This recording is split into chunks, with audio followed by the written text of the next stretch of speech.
wondering why other people's success or wondering why other people are successful is the refuge of losers. It's a loser mentality. It's a loser occupation. It's a loser practice because you're wondering why other people are successful. Like, who gives a fuck? You can say you think it sucks, but to spend time wondering why someone is successful and hating on someone for being successful, it doesn't do any good. It's like, what is that old expression that jealousy is, it's a poison that does the opposite of its intended? It doesn't affect the other person at all, but it poisons yourself. There's something that I figured out personally, and that I try to relay this, and I try to be more clear and more concise the way I relay it. The way I look at it is that your mind, you have a certain amount of bandwidth. This is why I don't read Instagram comments or Twitter comments or YouTube comments. Like, I don't have any time. If I read them, it's an accident. But to seek them out, and go, like, you have bandwidth. I don't spend time wondering why I hate things or hating on someone or being jealous. You have, let's call it units. You have 100 units of bandwidth in your mind. So that means there's 100 units that you can spend on things you care about, or you could let your mind be occupied by some stupid fucking Twitter feud that you're in with some idiot that you don't even know, and you could spend 30% of your Twitter bandwidth or your mind bandwidth on this, and then you only have 70% for the things you love. And then maybe you're involved in some fucking relationship with someone who's an idiot, and you're arguing back and forth with them. Well, there's another 30% that's gone. Now you have 40% left. You have 40% for the things you love instead of 100%. But if you only concentrate on the things you care about that mean something to you and learn how to do that, like you were talking about meditation, it's a form of meditation because you're learning how to avoid the little road bumps and the ditches on the side of the road.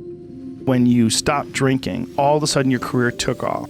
Started doing well because you had more bandwidth and you had less problems. This problem that you had that was rotting you away no longer existed. So now all of a sudden it frees up your time and you realize, oh my God, there's so many funny things that I could talk about and I have so much energy and I'm so healthy. I could just go on stage and have fun, and then you're killing it. Before I was successful, I realized it was stupid. Long before, because when I was like an amateur, I would see guys that were killing, and I'd be like, fuck him, like, why is he doing good? Like, that guy sucks, and this guy sucks, and, you know, how come he got this and he got that? And then I remember thinking, like, this is a gigantic waste of time, and I got into comedy because I'm a fan of comedy. And my concentrating on people that suck or being jealous about people that are doing well does me zero good. But instead, if someone does well, I can be inspired. And I can get fired up by it. I mean, I figured this out in my early 20s. I was like, okay, I have a poor way of looking at it because it's a martial arts thing. Because in martial arts, like, you can't be jealous of someone else's ability. You have to realize you might have to fight them someday. So by realizing that they're really good, you're forced to be objective about it. And you have to go to work. Like, you have to go, fuck, that guy's better than me. I got to get better. And you have to go to work. There's no positive benefit in underestimating someone.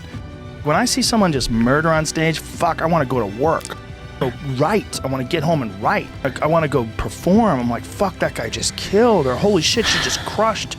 She's out there killing it. And he's doing so good. It makes me want to work harder. And in that sense, as long as someone's not doing anything bad, as long as someone's not victimizing someone, what they're doing is they're showing you that it's possible to do better than you're doing. And that's good.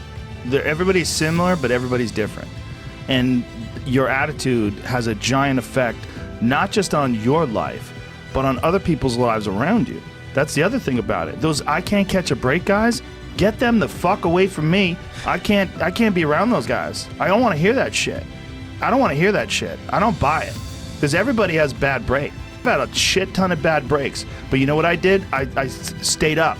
And I thought through it, and I figured out what the fuck I did wrong, and then I went back. It's like, I fucked up everything I've ever done 100 times. There's no other way to do it. And I've had a bunch of shitty breaks. Everybody has. But you got to realize when you have those shitty breaks what that is. It's an opportunity for you to reassess, reboot, get better, figure out another way, find another way through. It's just little challenges. And the people that look at those challenges and go, why do I always have these challenges? They're cancer. Those people are dangerous to be around. They will rob you of your enthusiasm. They don't give you any fuel. They're the opposite of fuel.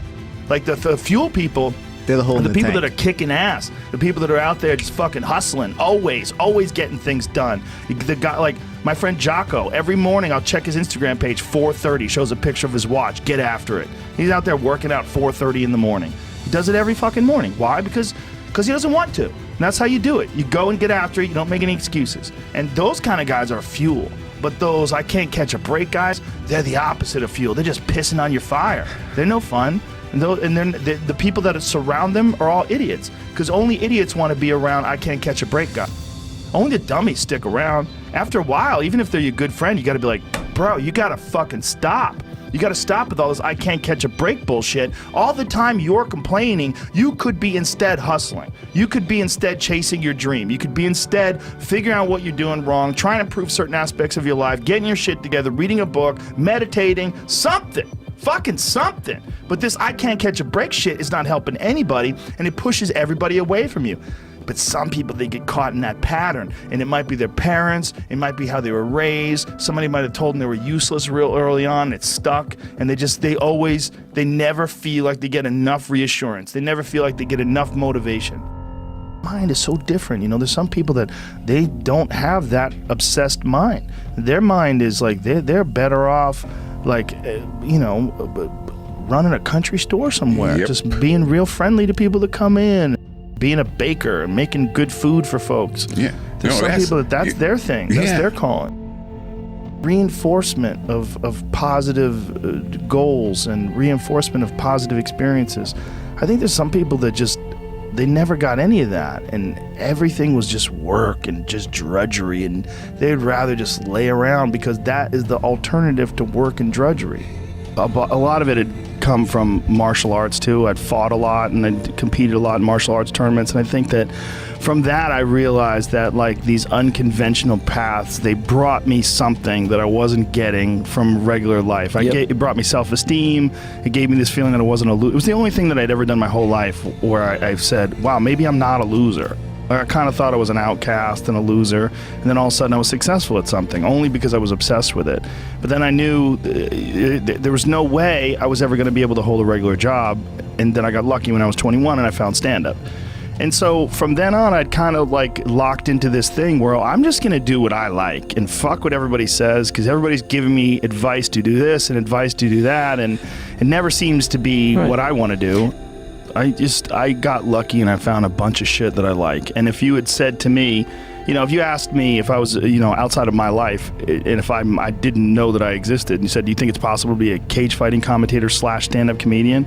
I'd be like, no. They don't go together. What is it in your life that attracts you? I've been very, very, very fortunate. And one of the things that I've been very fortunate is I would say I'm a risk taker, but it's more that I don't have any interest in doing safe things. Okay. In terms of like, I don't have any interest in like taking an easy job, a safe job. I know I'm going to get a paycheck every week. That's never interested me. Okay. That seems like prison.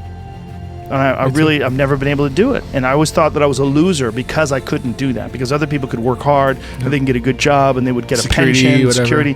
I felt like when I was young, there was something wrong with me, that I couldn't do that. Because I grew up in New England, and in Boston, everybody worked hard. There's like a hard blue-collar sort of environment where I couldn't do it, man. I couldn't do it. Whoever you are, how you feel, what is the thing that you're drawn to? For some people, it's architecture. They want to build houses. They're fascinated by the construction methods. They're fascinated by design, and they're just really drawn to want to build houses. Yeah. Some people want to make music. Some people are drawn to lyrics, and they're drawn to musical notes and bars and changes, and that's their thing. Everybody has some people have many things, and for some people that's their problem, is they have so many things. Sure. It's hard to focus on one, but really the key, I think, to happiness in life is being honest with yourself and finding whatever it is that's attractive to you, whatever it is that draws you, whether it's animation or sculpture or making clothes. Everyone has a thing. It is a crazy life, but it's a really crazy life if you follow your passions. Yeah. And it's a fucking crazy boring life if you don't.